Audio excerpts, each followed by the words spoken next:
दिख रहा है?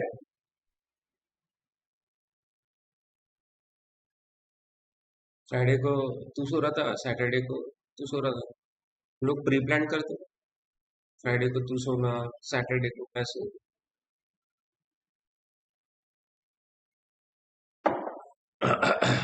ध्यान से देखो, अपन पढ़ते हैं रिकर्शन। ठीक है, देखो, हम लोग फंक्शंस पढ़े, है ना? Functions are block of, correct?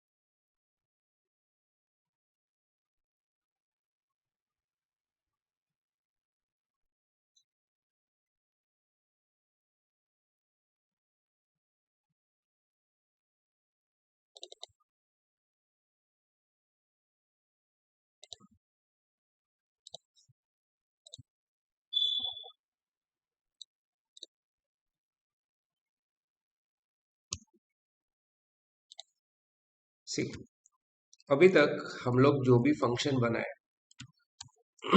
अपन ऊपर लिखते थे फंक्शन को, करेक्ट? और मेन से हम लोग इस फंक्शन को कॉल करते हैं। कॉल करने के लिए हम लोग ऐसा यूज करते हैं, करेक्ट? राइट? दूसरा है कि सपोज क्लास में इस कोड में मैंने एक और फंक्शन बना दिया जिसका नाम मैंने रख दिया डिस्प्ले। तो सपोज ऐसे डिस्प्ले प्रिंट करता हूँ।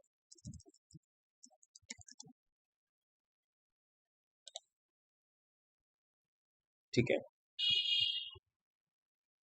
अभी तक हम लोग मेन से ही फंक्शन को कॉल कर रहे हैं, करेक्ट?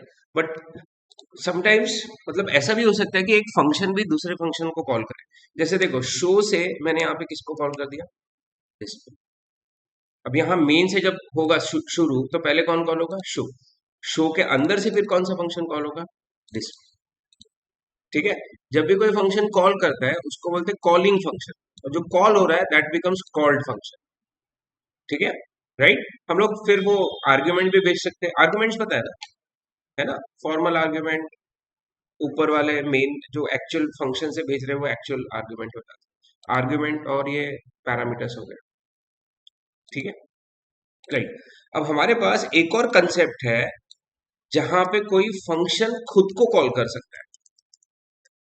ठीक है, जैसे देखो, मेन ने किसको कॉल किया यहाँ पर? शो को। अब शो अपने अंदर से खुद को कॉल कर रहा है, राइट? दिख रहे हैं यहाँ पे?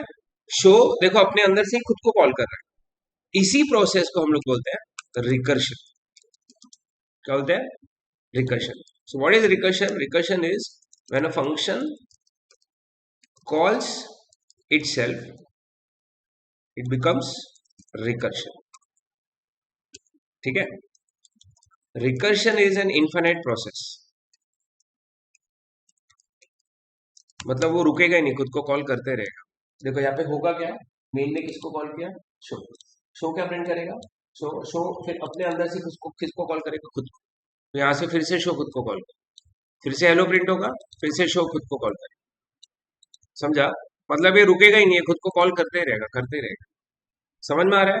रन करूँ, आउटपुट कैसा आएगा? इन्फिनिट टाइम वो खुद को कॉल करते रहेगा। ठीक है, ठीक है, ये इन्फिनिट वाइल लूप जैसा है। जब तक स्टैक भरने जाता है या मेमोरी फुल नहीं हो जाती तब तक ये कॉल करते रहेगा।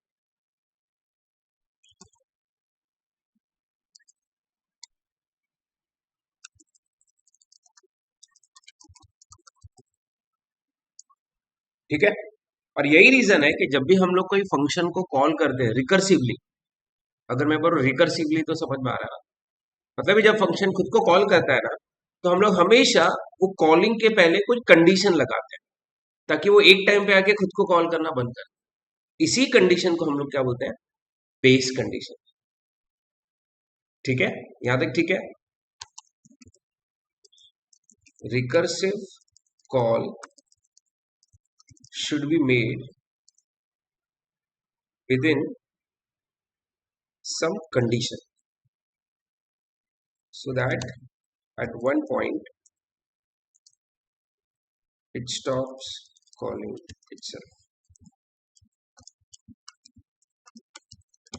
ठीक है, यहां तक ठीक है, क्लियर है, ठीक है। अब देखो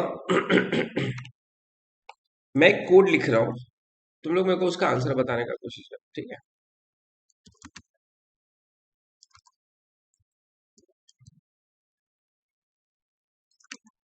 यहां तक ठीक है, मेन से शुरू करो। मेन में मैंने एक वेरिएबल बनाया n, जिसमें क्या वैल्यू रखी मैंने 1, और मैंने शो को यही वैल्यू क्या कर दी, यहां से पास कर दिया। n में क्या वैल्यू आ जाएगा ऊपर, शो में क्या वैल्यू आ जाएगा ऊपर।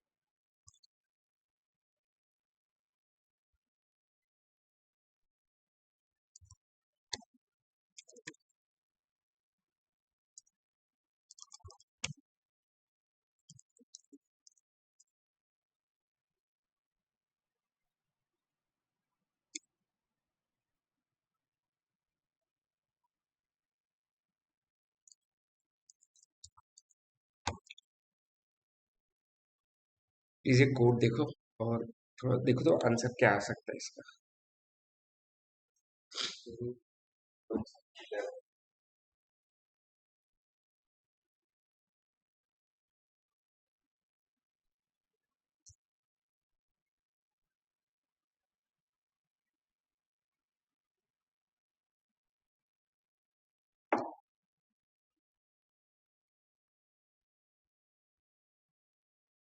क्या आएगा आंसर,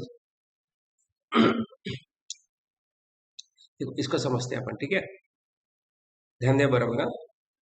सबसे पहले मेन से मैंने किसको कॉल किया, शो को। यहाँ पे देखते हैं, जब मेन ने अपने शो फंक्शन को कॉल किया तो मेन ने शो को कौन सी वैल्यू भेजी थी, 1। यहां तक ठीक है, राइट। तो शो कॉल हुआ, यहाँ पे n की वैल्यू क्या आ गई इसे, 1, राइट। अब मैंने यहाँ पे शो में चेक किया, क्या n की वैल्यू 11 है क्या, रिटर्न क्या करेगा, उस फंक्शन को टर्मिनेट कर देगा, बंद कर देगा। और मैं कब बंद कर रहा हूं इस फंक्शन को, जब n की वैल्यू क्या हो जाएगी, 11। करंटली n का वैल्यू क्या है, 1 है। तो आएगा एल्स में, एल्स में आएगा तो n का वैल्यू प्रिंट हो जाएगा, जो कि करंटली क्या है, 1। क्या n का वैल्यू, 1। फिर मैंने n को प्लस प्लस कर दिया, मतलब n का वैल्यू क्या कर दिया मैं, 2। 2 होने के बाद मैं फिर किसको कॉल कर रहा हूं, शो को, बट विथ व्हाट वैल्यू, समझ रहे हो तुम लोग, मेन से कौन कॉल हुआ, show, show with value what, 1, ठीक है।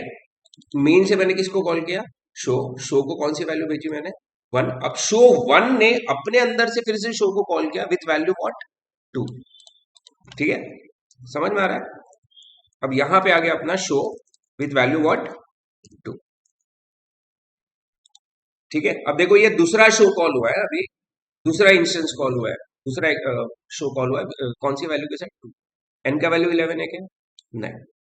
अब शो 2 के अंदर से कौन सा वाला शो कॉल होगा, शो 3 वाला, करेक्ट। शो 3 के अंदर से शो 4, ऐसे ही करते करते शो 9 के अंदर से कौन कॉल होगा, शो 10, और शो 10 के अंदर से कौन कॉल होगा, शो 11। अब मैं फाइनली एन पे आगे, जहां पे एन का वैल्यू क्या है, 11 है। अब ये रिटर्न कर देगा, ठीक है। अब ये रिटर्न होके जाएगा किसके पास, नहीं नहीं नहीं, यही समझना है देखो। देखो शो 11 कॉल किसने किया था, शो 10, तो ये शो 11 जाएगा भी किसके पास, शो 10 के पास।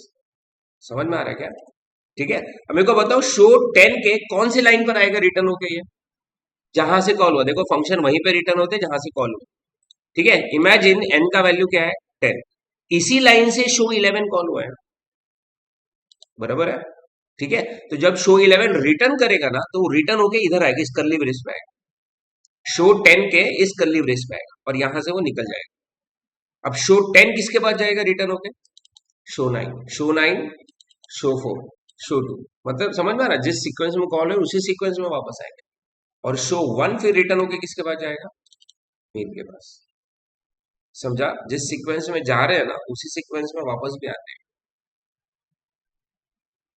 ठीक है, देखो इसको रन कर।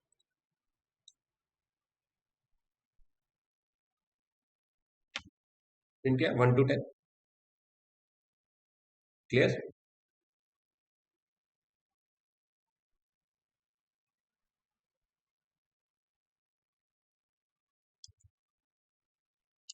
मैं यहाँ एक और printf लगा के देखता हूँ।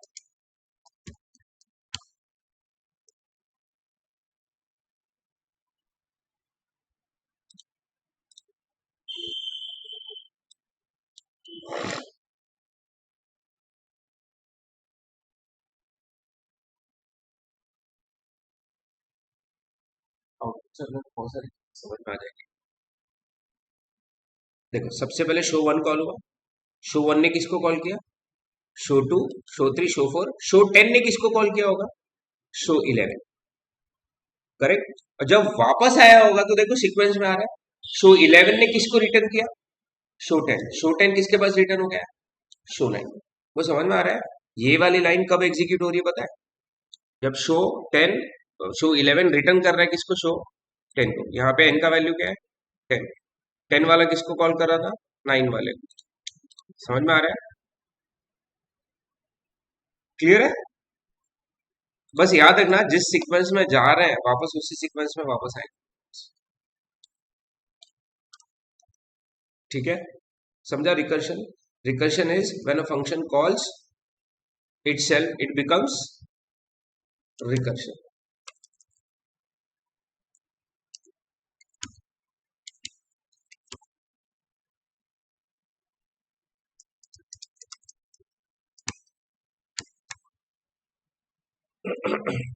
उनको फैक्टोरियल करना आता है सब। हम्म? हम लोग ने लूप में किया है फैक्टोरियल, फॉर लूप में किया था अपन ने। कैसे किया था? अपन यूजर से एक नंबर रीड कर रहे थे और एक वेरिएबल था fact, enter any number, scanf %d address of, read किया। लूप लगा रहे थे वन से लेके तो कहां तक? नंबर तक। जिस नंबर का फैक्टोरियल निकाल, फैक्टोरियल पता है ना? अगर नंबर 5 है तो 5 का factorial is 1 into 2 into 3 into 4 into 5। ये होता है ना फैक्टोरियल, बराबर है? ठीक है, सो जितना नंबर है उतने तक ही लूप जाएगा ना, इसलिए वन से लेके कहां तक लूप जाएगा? नंबर तक। तो अपने को मल्टीप्लाई करना है, तो fact equals to fact into what, फिर हम लोग प्रिंट कर दे रहे थे ना, फैक्टोरियल एस % कॉमा फैक्ट। देख लो एक बार पूरा। सबसे पहले आई का वैल्यू क्या रहेगा यहाँ पे? वन। तो आई का वैल्यू वन है तो 1 into 1 फैक्टोरियल कितना हो गया? वन। फिर आई का वैल्यू टू होगा, 1 into 2, आई टू हो गया। ठीक है, टू। 2 into 3 6, 6 into 2। यस चलो, पक्का? रन करें।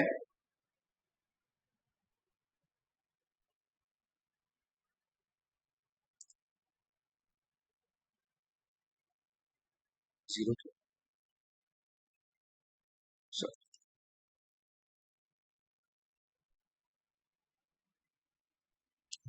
ठीक है, समझा? मैं कह रहा हूं कि क्या तुम लोग ऐसा कोई फंक्शन बना सकते हो क्या जिसका नाम है इंट फैक्टोरियल, इसको पैरामीटर में मैं एक नंबर भेजूं, ठीक है, और ये रिकर्सिवली मेरे को उस नंबर का फैक्टोरियल निकाले।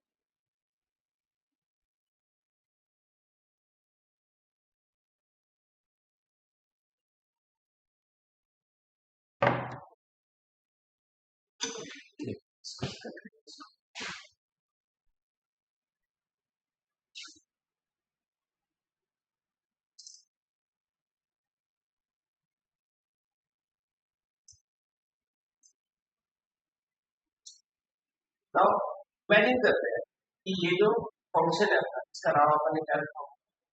फैक्टोरियल। इसको पैरामीटर में एक नंबर आने वाला, कौन भेजेगा? सपोज मेन ने इसको यहाँ पे नम की वैल्यू क्या भेज दी? 5। 5 का फैक्टोरियल क्या होगा? 5 इंटू 4 इंटू 3, करेक्ट। मतलब कहीं ना कहीं लोगों को फैक्टोरियल विद वैल्यू 5 के अंदर से किसको कॉल करना पड़ेगा? Factorial of 4, correct. Factorial of 4 अपने अंदर से किसको कॉल करेगा? फैक्टोरियल ऑफ 3 को। 3 वाला किसको कॉल करेगा? 2 को। 2 वाला 1, ठीक है। और 1 जब आएगा तो 1 रिटर्न क्या करेगा? 1 का फैक्टोरियल 1, इसके पास रिटर्न हो जाएगा यहाँ पर 2 इंटू 1 हो जाएगा, इसका रिटर्न वैल्यू और इसकी करंट वैल्यू 2 इंटू 1 2, तो किसके पास जाएगा रिटर्न? 3 इंटू 2 6, 6 इंटू 4 24, 24 इंटू 5, ये किसके पास जाएगा वैल्यू? समझा? पक्का करके देखते हैं इसको।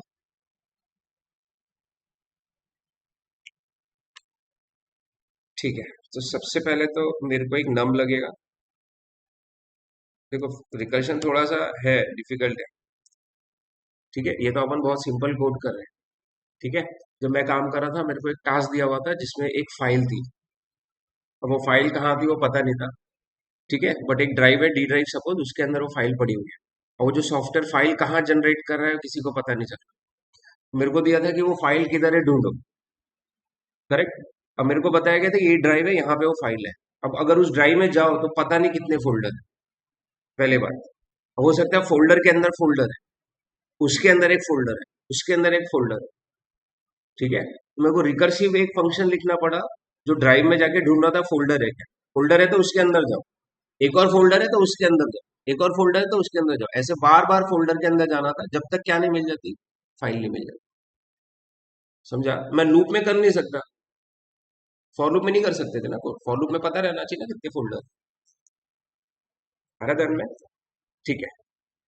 अब देखो हाँ, ये मैंने नम रीड किया और नम मैंने किसको यहाँ पे भेज दिया? फैक्टोरियल को। क्या वैल्यू भेज दी मैंने नम में? फैक्टोरियल को 5, ठीक है। प्लीज समझो हाँ, नम का वैल्यू अपन क्या कंसीडर कर रहे हैं यहाँ पे? 5, करेक्ट। मैं यहाँ पे इफ लगाऊंगा कि भाई अगर नम का वैल्यू 1 हो गया है तो ये फंक्शन क्या रिटर्न कर देना चाहिए? 1, क्योंकि 1 का फैक्टोरियल क्या रहेगा, ठीक है। एल्स, एल्स मतलब अगर नम का वैल्यू 5 नहीं है,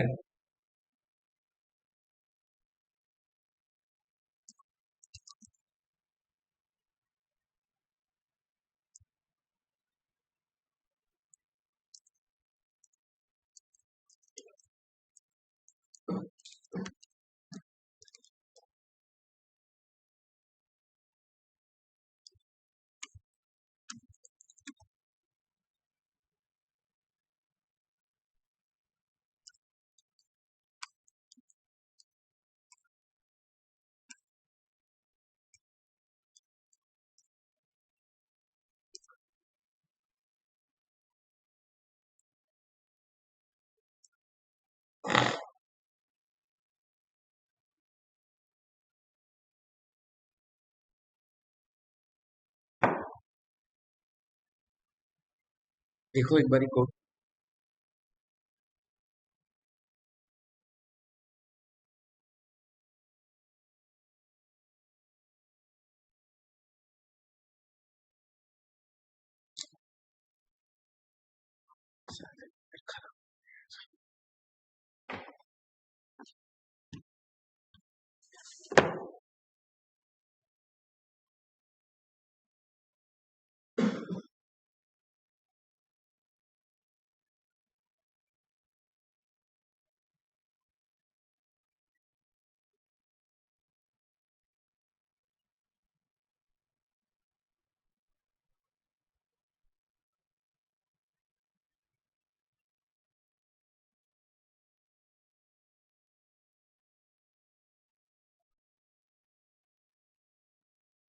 समझा तनिष्क?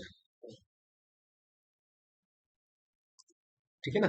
जैसे अगर नम की वैल्यू सपोज 3 है, ठीक है।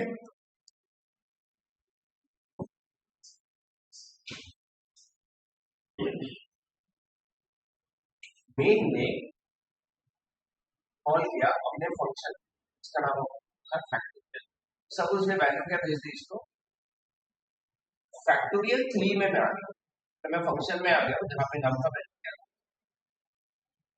ठीक है, अब आया अंदर, देखा नम वन है क्या, नहीं, एल्स, ये लाइन को देखते हैं ना, यहाँ पे नम का वैल्यू क्या है, थ्री, फैक्टोरियल थ्री ने कॉल किया ऐसे, थ्री इनटू, उसने फिर से फैक्टोरियल को कॉल किया, लेकिन कौन सी वैल्यू भेज दी उसको, बराबर है। अब मैं कौन से फंक्शन में आ गया हूँ, अब मैं आ गया हूँ फैक्टोरियल ऑफ, करेक्ट। अब फैक्टोरियल ऑफ टू में ये लाइन कैसे हो जाएगी, टू इंटू फैक्टोरियल ऑफ, अब मैं आ गया फैक्टोरियल वन में, फैक्टोरियल वन में तो वन का वैल्यू वन रिटर्न होगा, तो रिटर्न होके कहां पे जाएगा, इधर से कॉल होगा, तो टू इंटू वन, समझ में आ रहा है, टू इंटू रिटर्न क्या हुआ है one, two into one, fact की वैल्यू क्या होगी, यही रिटर्न होके किसके बाद जा रहा होगा, factorial of three into two six, ठीक है। जब ये रिटर्न हो रहा होगा तो ये मेन में आएगा रिटर्न होगा, तो मेरे को यहाँ पे प्रिंट करना पड़ेगा ऐसे, वेरिएबल होगा। अच्छा मेरे को पता नहीं, ये समझा गया।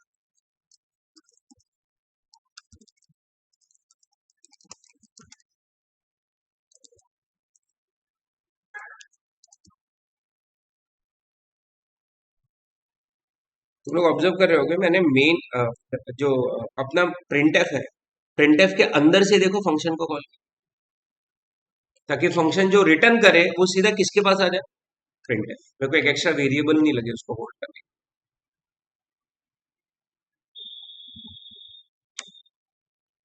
डन, क्लियर है।